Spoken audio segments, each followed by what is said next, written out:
All the best. এখন থেকে এই শিরোনামে কিছু বুলিশ স্টকের অ্যানালাইসিস নিয়মিত দেখতে পাবেন। রেগুলার আপডেট দেওয়া হবে, কখন কারেকশন, কখন টার্গেট মিট করলো, এই সমস্ত বারবার দেওয়া হবে এবং একইভাবে এইটার টার্গেট মেট না করা পর্যন্ত এটা চলতেই থাকবে। সম্ভবত গোটা 40 স্টকের অ্যানালাইসিস একভাবে দিতে থাকব। ধন্যবাদ। এমারেল্ড ওয়েল, একবারেই উইকলি চার্টে চলে আসলাম। এটা কমপ্লিট অ্যানালাইসিস না, তবে সম্ভাবনাময়পূর্ণ একটা সুপারফিশিয়াল একটা অ্যানালাইসিস দেওয়ার জন্য চেষ্টা করছি আর কি। এটা এখন পর্যন্ত যে প্যাটার্ন করছে এই প্যাটার্ন অনুযায়ী তার বর্তমান একটু আসার কথা ছিল অ্যাকর্ডিং টু হারমোনিক প্যাটার্ন। এখানে যে প্যাটার্নটা হয়েছে এটা হলো 38%ই ধরতে হবে, তা সেই হিসাবে সে 113% আসার কথা। এটা হলো একটা শার্ক প্যাটার্ন। শার্ক প্যাটার্নের এখানে শার্ক প্যাটার্নের সব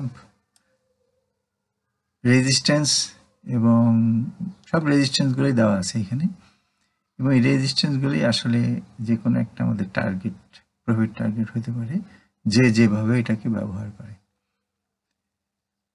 এটা দেওয়ার আরেকটা উদ্দেশ্য হলো যে শেয়ারটার এবার ইপিএসটা যেমন খুবই ভালো, সেই সঙ্গে এর অতীতেরও ইতিহাস আছে। সে একসময় ইপিএসগুলো ভালো হয়, আবার একসময় চরমভাবে খারাপ হয়। আবার এবার ইপিএস ভালোর সঙ্গে দেখা যাচ্ছে যে ডাইরেক্টররা কিছু শেয়ার কিনছে। আচ্ছা, তারপরে ডেইলি চার্টে দেখলে বোঝা যাবে যে প্রাইস এখানে ডেইলি চার্টে দেখি, ডেইলি চার্টে এখানে একটা এখন পর্যন্ত এখানে একটা ডবল বটম হয়ে আছে। সুতরাং অ্যাটলিস্ট একটা রেঞ্জ পর্যন্ত তো সে যাবে। যাই হোক, অ্যানালাইসিস যখন দিচ্ছি তখন এর মানে যেটা বলা হয় যে সুইফট মুভমেন্টের জন্য যে কন্ডিশনগুলো দরকার সেই কন্ডিশনগুলো প্রায় সমাপ্ত করে আসছে, অর্থাৎ কুমো টুইস্ট হওয়ার পথে। আর ল্যাগিং স্প্যান আর একটু হলে ব্রেক করবে, আর প্রাইস তো ব্রেক করছেই। আর যেটা সবচেয়ে বেশি দরকার ছিল সেটা হলো যে কুমো যখন সে ভালো একটা মুভমেন্টে আসে তখন একটা শেয়ারের প্রাইস, শেয়ারের কুমো, সেই চার্টের কুমোটা খুব শুরু হয়ে আসে। আচ্ছা, এখন হালকা একটু অ্যানালাইসিস এটা দিয়ে দিই। যেমন এর বর্তমান রেজিস্ট্যান্স হলো আর একটু উপরে উঠবে, অর্থাৎ কিনা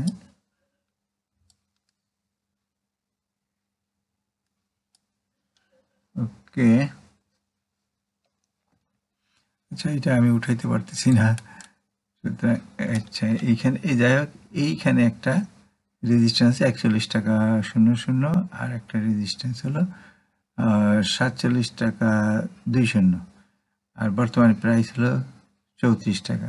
সুতরাং এখানে আসার পরে হয়তো বা তার কোনো পরিবর্তন হইতে পারে, এটা আশা করছি। ওকে, তো এইটুকুই এমারেল্ড ওয়েলের। আমি একদম টপ পর্যন্ত আর যাচ্ছি না। সুতরাং এটা এই রেজিস্ট্যান্স দুইটা, প্রাথমিক লেভেলের এই রেজিস্ট্যান্স দুইটা ব্রেক করার পরেই দেখা যাবে যে সে আসলে কোন অবস্থায় থাকে। ডমিনেন্স স্টকটা এখন পুলিশ রেঞ্জে আছে, আর কুমো break, price kumo break, কুমো twist. আচ্ছা, আর এদিকে ইন্ডিকেটরগুলো বুলিশ রেঞ্জে। সবই পজিটিভ ছিল, শুধু ল্যাগিং স্প্যানটা তার উপরে কুমোটাকে ভেদ করতে পারেনি। এটা একটা রেজিস্ট্যান্স। এটা যখন ল্যাগিং স্প্যানটা যখন সেঙ্কো স্প্যান বি ক্রস করবে তখন বুঝতে হবে যে সে রিয়ালি আপ ট্রেন্ডে আছে, সেফ ট্রেন্ডে, আপ ট্রেন্ডে এবং সেফ ট্রেন্ডে। সেফ ট্রেন্ডের ডেফিনেশনটা হয়তো আমি আমার ক্লাসে বুঝাইছি। ইচিমোকুতে যেটা সেফ ট্রেন্ড অর্থাৎ মিনিমাম লস, ওকে। এখন এইটা এখানে আমরা দেখতে পাচ্ছি যে একটা হেড অ্যান্ড শোল্ডার প্যাটার্ন তৈরি করছে। হেড অ্যান্ড শোল্ডার প্যাটার্ন তৈরি করলেও এর এই রেজিস্ট্যান্সটা এইখানে হয়তো এই যে এই জায়গাটা 13 টাকা 20 পয়সার থেকে সে হয়তো এই পর্যন্ত আসার পরে, অর্থাৎ কিনা এখানে আসার পরে মেবি সে হয় এটা ব্রেক করতে পারবে অথবা ব্রেক করতে পারবে না। যদি ব্রেক করতে পারে তাহলে দেন এটা মুভমেন্টে যাবে, আর ব্রেক না করতে পারলে এটা মুভমেন্টে যাবে না। আর যদি ব্রেক করে তাহলে এখানে একটা রিটেস্টের সম্ভাবনা আছে। আচ্ছা, ধরেন এটা ব্রেক করলো, সেক্ষেত্রে কি হতে পারে, নেক্সট টাইমে তার রেজিস্ট্যান্স হলো 15 টাকা 50 পয়সা। আচ্ছা, রেজিস্ট্যান্সটা এঁকে দিলে হয়তো আপনাদের বুঝতে সুবিধা হবে, এক নজরে বুঝতে পারবেন।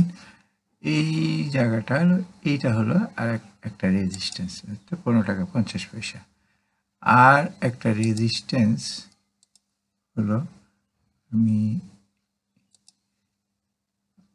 আর একটা রেজিস্ট্যান্স, আরও ছোট ছোট রেজিস্ট্যান্স আছে, সেগুলো একটা হলো এইখানে, দ্যাট ইজ 17 টাকা 30 পয়সা, এবং সর্বশেষ এই পর্যন্ত। আমি এটা বেশি দূর পর্যন্ত অ্যানালাইসিস করছি না। হেড অ্যান্ড শোল্ডারের প্যাটার্ন অনুযায়ী এতটুকু হয়, কখনো কখনো 5% আপ ডাউন থাকে, এই জন্য আপাতত এই পর্যন্ত আমি এটা অ্যানালাইসিস করছি। আর যদি উইকলি চার্টে দেখি সম্ভাবনা আছে কিনা, শুধু সেটুকু একটু দেখি। সম্ভাবনাটা খুব এখনো খুব ভালো সম্ভাবনা না। এইটাই, দ্যাট ইজ ফ্লোর প্রাইস পর্যন্ত আমি প্রায় ফ্লোর প্রাইস পর্যন্ত অ্যানালাইসিস করছি। তারপরে যদি ফ্লোর প্রাইসের উপরে সাপোর্ট নিতে পারে দেন আমরা এটাকে দেখব সে কত দূর যাইতে পারে। ওকে, আমি উপরের দিকে আর এখন আর এটার কোনো অ্যানালাইসিস করব না, এটা পরে করার জন্য রাখলাম। ধন্যবাদ। ডোরিন পাওয়ার বটম লেভেলে একটা, এটা বলবো head and shoulder pattern, head and shoulder pattern, এবং সেই হিসাবে সে উপরে উঠছে, তার সামনে রেজিস্ট্যান্সগুলো দেওয়া আছে এবং তার টার্গেট এটা। ওকে, আমরা এখন হেড অ্যান্ড শোল্ডারের টার্গেট নিয়ে আলাপ করবো না। হেড অ্যান্ড শোল্ডার ওকে, এটা আমাদের জন্য এইটুকুই যথেষ্ট যে সে একটা রিভার্সাল প্যাটার্ন। এখন এই রিভার্সাল প্যাটার্নটা কতটা কার্যকরী আমরা সেটা পরীক্ষা নিরীক্ষা করে দেখবো। তার আগে দেখি এটা কতটা বুলিশ।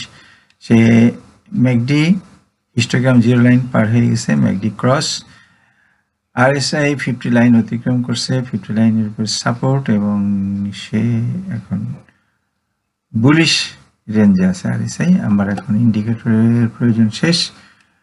এখন আমরা দেখি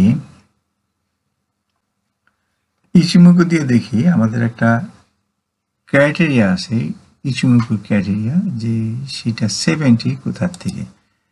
সেই হিসেবে আমরা যেটাকে বলি যে 3টা কন্ডিশন ফিল আপ করতে হবে।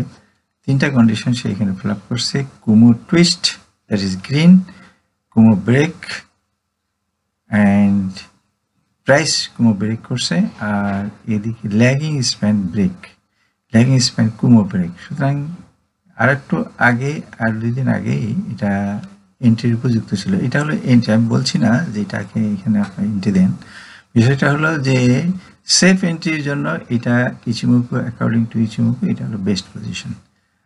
ওকে, এখন সামনে এর যেসব রেজিস্ট্যান্স আছে, আমি এটার কোনো প্যাটার্ন নিয়েও আলাপ করবো না এবং এটার টার্গেটগুলো নিয়েও আলাপ করবো না। আমি এখানে শুধু তার যে রেজিস্ট্যান্সগুলো আমরা দেখতে পাচ্ছি, এই যে একটা রেজিস্ট্যান্স, এটা তো পার হয়ে গেল।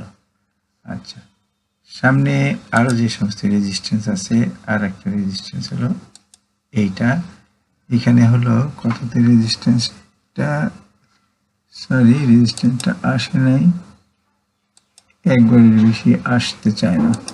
ওকে, এই একটা রেজিস্ট্যান্স ডিস্টার্বিং।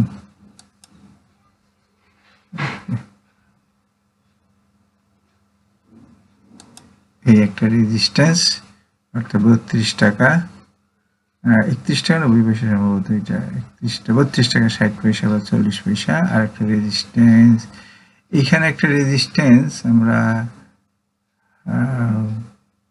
বরং এই রেজিস্ট্যান্সটা হওয়ার সম্ভাবনা আছে। নেক্সট আর একটা রেজিস্ট্যান্স আছে এইখানে। আর এর মাঝে যে সমস্ত রেজিস্ট্যান্স, এগুলো খুব ছোটোখাটো রেজিস্ট্যান্স। আর এর পরেও একটা রেজিস্ট্যান্স আছে, সেটা হলো ফ্লোর প্রাইস, অর্থাৎ 60 টাকা 90 পয়সা। খুব বেশি দূরে অ্যানালাইসিস করবো না, 60 টাকা 90 পয়সার আশেপাশে তার যাওয়ার একটা সম্ভাবনা আছে। আচ্ছা, এই ক্ষেত্রে তার যেখানে যেটুকু যদি এটা পার হইতে পারে, অর্থাৎ 31 টাকা বা 32 টাকা 40 পয়সা, দেন তার যথেষ্ট সম্ভাবনা সে 50 টাকা 50 পয়সা যাওয়ার একটা সম্ভাবনা আছে। ওকে, এই হলো একটা শর্ট টাইমের একটা অ্যানালাইসিস। আমি এখানে লং টাইম বা উইকলি চার্টে দেখাচ্ছি না। সে আসলে ফ্লোর প্রাইসের নিচে সবই খুব ভালনারেবল অবস্থায় থাকে। ফ্লোর প্রাইস নিচে আছে, মানে যেগুলো দেখতে পাচ্ছি, এটা তো আর কোথাও পৃথিবীর নজির নাই। সুতরাং আমরা এই মার্কেটে আগে কয়েকবার ফ্লোর প্রাইসের নিচের প্রাইসগুলো যে আচরণ করছে সেই অনুযায়ী বলছি যে এখানে খুব ভালনারেবল অবস্থায় থাকে এবং তার রেজিস্ট্যান্স, একটা কঠিন রেজিস্ট্যান্স থাকে, যেটা ছিল ফ্লোর প্রাইস। এই ফ্লোর প্রাইসটা ভাঙতে পারলে তারপরে আমি ওই অন্যান্য অ্যানালাইসিসগুলো করব। সো এটার অ্যানালাইসিস আজকে এতটুকুই। ধন্যবাদ। First prime mutual fund.